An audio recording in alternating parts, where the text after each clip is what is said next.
Halo teman-teman podcast Manema semuanya. Semoga kalian selalu diberkati dengan kesehatan ya teman-teman.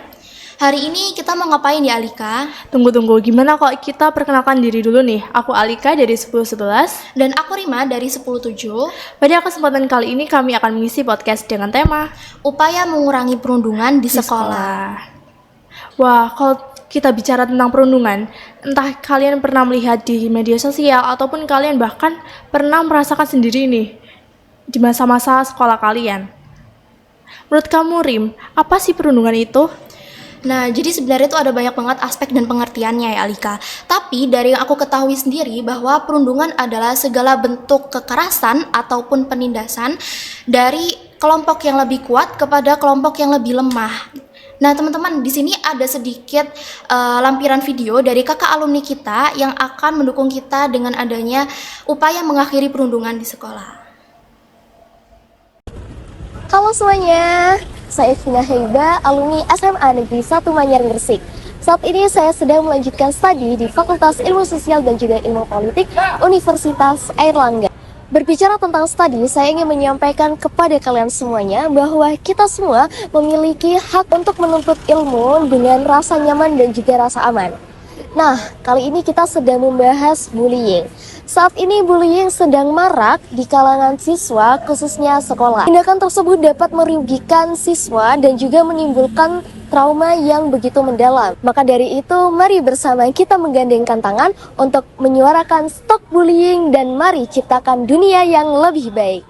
Wah, tadi yang udah dikasih tahu sama kakak alumni kita bahwa memang perundungan itu harus di stop dan harus dihentikan teman-teman. Nah, jadi ada data yang dari aku ketahui, udah hampir setiap 246 juta anak di dunia pernah yang mengalami yang namanya kekerasan, termasuk yang namanya adalah perundungan. Juga survei data dari KPAI tahun 2021 dan 2022, hampir setiap anak mengalami yang namanya perundungan, meningkat kasusnya menjadi 260 kasus, teman-teman. Wah, saja nih, aku juga pernah baca bahwa menurut WHO pada tahun 2015, 1 dari 20 remaja di Indonesia pernah memiliki keinginan untuk bunuh diri nih, Rim. Di mana 21% dikarenakan oleh perundungan. Alika, kamu tahu nggak sih tentang sekolah yang sekarang lagi viral banget? Wah, itu lagi viral banget nih. Jadi ceritanya ada salah satu geng atau circle di mana dia ini melakukan ospek kepada adik kelasnya untuk agar adik kelasnya tuh sebagai syarat masuknya nih. Nah, tapi pada pelaksanaannya adanya kekerasan seperti pukulan, tamparan, dan kekerasan lain yang menyakiti si adik kelasnya nih. Wah, emang bener-bener harus banget buat dirundung gitu ya? Enggak dong. Ya udah, berarti sebenarnya teman-teman ya, ada sedikit bentuk-bentuk perundungan itu dari pelaku kepada korban itu ada 3 macam. Jadi yang pertama adalah secara fisik, ada secara verbal, dan juga ada secara seksual nih. Nah, ngomong-ngomong yang kamu sebutkan tadi, yang pertama ada secara fisik. Biasanya korban mendapatkan kekerasan fisik seperti pukulan, tamparan, ataupun hal-hal yang menyakiti fisik korbannya. Yang kedua adalah secara psikologis, teman-teman. Secara psikologis ini biasanya berupa perilaku hinaan, ejekan, ataupun yang merusak dan juga menyakiti hati si korban.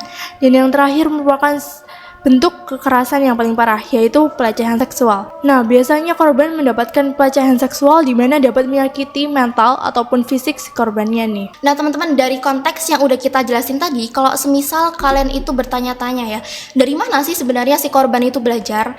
Nah, jadi si korban itu belajar dari cara mereka mengimitasi ataupun meniru orang lain dengan cara belajar karena mereka ngerasa tertarik dengan hal itu, Alika. Dan juga atau mungkin adanya pendapatan perilaku yang gak baik dari keluarga ataupun orang tua, hingga menyebabkan mereka itu jadi emosional dan melampiaskan kemarahan mereka kepada orang yang dianggap menyebalkan itu. Waduh, ini tuh seperti prinsip 3M. Mengamati, meniru, dan memodifikasi. Di mana fenomena ini itu juga terjadi pada bayi, di mana biasanya bayi yang awalnya tidak mengetahui apa-apa cenderung untuk mengikuti dan mengamati perilaku orang sekitarnya nih. Dan ada dampak-dampaknya. Benar juga, apa tuh dampaknya? Yang pertama, biasanya korban cenderung untuk merasakan susah tidur, susah berkonsentrasi dalam pembelajaran. Korban juga memiliki rasa takut untuk mencoba hal-hal baru dan rasa takut untuk dirundung lebih parah lagi nih. Dan yang paling parah, korban takut dan memiliki keinginan untuk bunuh diri nih, Rim. Wah, berarti kayak udah mau bunuh diri, itu berarti udah masuk ke fase yang emang harus ditanganin banget gitu ya, Alika ya. Betul. Nah, kalau menurut pendapat kamu, Alika, ada nggak sih cara supaya korban itu bisa dipulihin gitu kesehatannya? Kalau itu tentu aja bisa dong, tapi kita juga harus melihat dari intensitas, keparahan, perundungan yang dialami oleh korban nih. Yang kedua, kita juga harus melihat apakah korban ini memiliki dukungan emosional dan layanan kesehatan untuk curhat nih. Oh gitu ya. Nah teman-teman, ini juga ada satu hal penting lagi. Biasanya korban itu nggak akan mau speak up atau cerita ke orang tua mereka ataupun orang terdekat mereka kalau semisal mereka tuh dirundung gitu teman-teman. Karena mungkin mereka ngerasain rasa malu, takut, ataupun takut buat lebih dirundung lebih parah lagi kayak gitu. Kalau pendapat kamu sendiri ya Lika ya, ada nggak sih mereka tuh bisa nggak sih buat ngenanganin diri mereka sendiri kalau mereka tuh lagi dirundung? Wah, kalau ini sih agak susah ya. Kenapa? Karena kita juga tidak semua orang, tidak semua korban memiliki dukungan emosional yang sama dari orang sekitarnya. Bener-bener. Gitu. Dan masih banyak lagi gitu kan ya. Betul. Nah, mungkin aku ada juga satu hal lagi. Kalau semisal ya kalian teman-teman yang ngerasa buat dirundung ataupun diejek gitu kan, kalian bisa konsul ke BK ataupun bilang ke wali kelas kalian, ke orang-orang terdekat kalian kalau semisal kalian itu lagi dirundung kayak gitu. Jadi kalian jangan takut gitu buat bilang. Oh iya, ngomong-ngomong tentang BK itu nggak cuma tentang anak-anak yang nakal loh. Kalian bisa konsultasi karir, ataupun kalian itu memiliki permasalahan seperti kalian dirundung, kalian bisa juga untuk menjadikan BK sebagai teman curhat kalian. Jadi nggak cuma buat anak-anak nakal doang ya di situ ya. Nah, dari sekian banyak yang udah kita jelaskan tadi, sebenarnya hal ini tuh masih menjadi topik yang sensitif atau tabu di masyarakat kita nih. Namun kita mengangkat tema bullying pada hari ini untuk memberitahu kalian nih bahwa hampir seluruh negara di dunia pernah menangani kasus bullying, entah itu di negara berkembang ataupun di negara maju. Nah teman-teman, karena kita tadi udah bahas-bahas kan tentang perundungan dan cara buat menangani perundungan seperti itu. Di sini kita ada sedikit pengalaman cerita dari teman-teman kita yang mau udah ikut berpartisipasi sama kita untuk menceritakan sedikit pengalaman mereka. Jadi disclaimer juga, di sini kita bakal cerita ini cuman untuk supaya memotivasi diri kita dan juga menjadikan sebagai inspirasi buat kita bahwa perundungan itu emang benar-benar ada guys di dunia nyata. Jadi ini ada sedikit pengalaman cerita dari salah satu teman kita. Sebut aja Mbak A gitu ya. Kita sebut aja Mbak A gitu ya ceritanya. Halo, perkenalkan, di sini saya mau sedikit cerita tentang pengalaman bullying yang pernah saya alami. Jadi dulu waktu saya SD, saya pernah dibully sama teman sekelas saya, dan tangan saya pernah ditusuk pensil hingga berdarah. Saya pernah ditusuk pensil hingga berdarah sampai pada akhirnya saya pindah sekolah di MI. Lalu waktu saya masuk SMP negeri, ternyata saya masih sama dijauhin dan diolok-olok sama teman saya. Saya disindir-sindir, saya diolok-olok sampai mendekati yang namanya berantem gitu. Udah hampir mau berantem gitu ya kayak. Waduh. Nah, saya juga pernah didorong dan dipojokin sama teman-teman saya. Jujur, waktu itu saya bingung dan saya ngerasain rasa sakit hati saya. Akhirnya, saya memberanikan diri untuk bercerita sama orang tua saya. Walaupun sudah berakhir, akhirnya saya tetap menjadi orang yang penyendiri. Ya, seperti itu cerita dari salah satu teman kita. Waduh, ini agak mengiris hati ya. Jadi ada cerita kedua dari salah satu teman kita juga yang bakal cerita. Sebut aja Mbak B. Mbak B ini awalnya mendapatkan perundungan ketika dirinya duduk di kelas 4 SD. Awalnya tuh dia diolok-olok dengan nama orang tua. Awalnya dia juga menganggap bahwa ini sebatas candaan semata.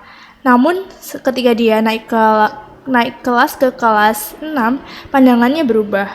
Yang padahal dia kira candaan, namun menjadi trauma nih. Mereka mulai dari bilang bahwa sepeda ayahku jadul, mamaku matanya sebelehan, lalu aku dipukulin juga dan masih banyak lagi. Waktu kelas 6 juga, dia mulai diancam dan finansial keluarganya mulai dipercandain nih.